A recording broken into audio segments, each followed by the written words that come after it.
Pont-Aven en Bretagne, un des villages les plus peints au monde.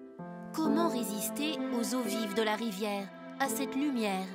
Ici, au XIXe siècle, le long des rives de la Veine, Paul Gauguin et ses amis artistes ont posé leur chevalet. Pont-Aven est devenu le symbole d'une révolution artistique.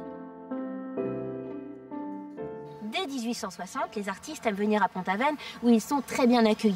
L'été, ils fuient Paris à la recherche d'un monde authentique, de la nature, des scènes de genre, des traditions locales. Ici, au bord de la Veine, ils vont trouver une autre manière de peindre. Selon Gauguin, l'art a acquis à Pont-Aven le droit de tout oser.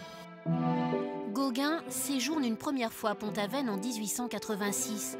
La vie n'y est pas chère et surtout, il y trouve l'inspiration.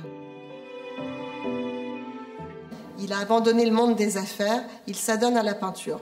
Sauf qu'il est formé par les impressionnistes et lorsqu'il arrive ici, il reproduit la facture que l'on retrouve chez les peintres impressionnistes et ensuite, il va trouver son style.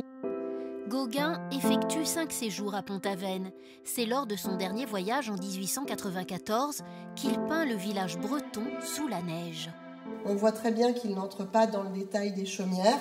Il traite ces sujets en les délimitant bien à l'aide du fameux trait de contour, bleu outre-mer. Et il emploie des couleurs pures. Et finalement, la perspective, eh bien, c'est bien cet étagement de plans. Le premier plan dans le pré neigeux, les chaumières et finalement la vue en perspective. Et Gauguin va faire des émules. Au bord de la rivière, au bois d'Amour, il donne à l'un de ses disciples, Paul Sérusier, une grande leçon de peinture. Il lui pose principalement 3 questions. De quelle couleur voyez-vous les arbres? Jaune? Eh bien, mettez du jaune. Et les ombres? Plutôt bleu. Mettez du bleu. Et les feuillages? Rouge? Eh bien, mettez le plus rouge possible de votre palette. À partir de cette leçon, naît ce tableau, le talisman de Paul Sérusier. Il révolutionne l'histoire de l'art. Le bois d'Amour, avec son célèbre rocher, inspire nombre de créateurs. Le peintre Émile Bernard y fait même poser sa sœur, la jolie Madeleine. L'école de Pont-Aven rassemble 14 artistes. Pendant 10 ans, ils vont fréquenter ce petit coin de Bretagne.